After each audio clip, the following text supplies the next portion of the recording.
Time for another edition of HOLTHUS HUDDLE. Voice of the Chiefs, Mitch Holthus, here to talk about what's going to be now a massive matchup against the Indianapolis Colts. Let's first talk about Denver in this game that did not go the way the Chiefs wanted to. I've heard more than one expert in the day since that Denver loss say Patrick Mahomes did not play well enough to beat the Denver Broncos. We don't talk about Patrick's play being the reason they lose a game.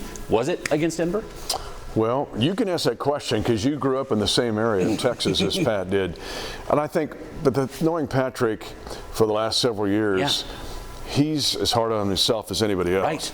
And so he would say, yeah, there were some things he didn't do, but he also didn't stop. He wasn't out there on 3rd and 15 from their own 21 when Denver could have been stopped. Yeah. And so I think, again, if we micro it down to just Pat not making some plays, then we're not looking at the big picture, because this is really all three phases. Special teams gave up a 69-yard punt return and another 23-yard punt return, allowed a PAT to be blocked. So there's enough blame to go around. But Pat would be the first to say he needed to play better.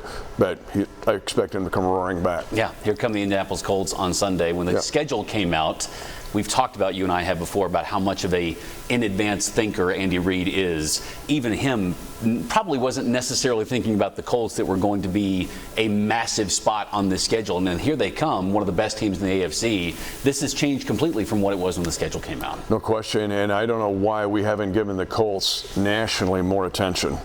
It's not just Jonathan Taylor being the best runner in the National Football League and a great offensive line. These guys have weapons, and Daniel Jones, laughed at for 6 years as a New York Giant, is having a great year. If you look at what they're #1 in the league in quick strike drives, they're #1 in yards per game. He's 3rd in passing yards per game.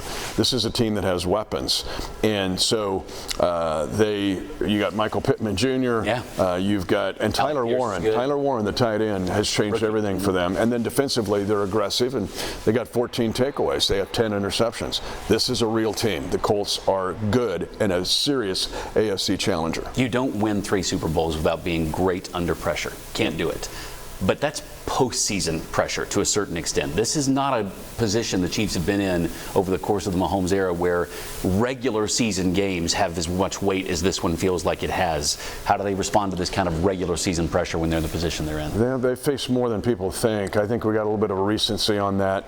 It's they've been 3 feet under, but they haven't been 4 feet under. Yeah. So now they're 4 feet under. But if you think of how they had to wrestle back in 23, how they had to wrestle back in 21, how they had to wrestle back in 18, how they had to wrestle back in 16, there have been times in this run of 9 straight AFC West titles where it has been very difficult in the regular season from this time forward.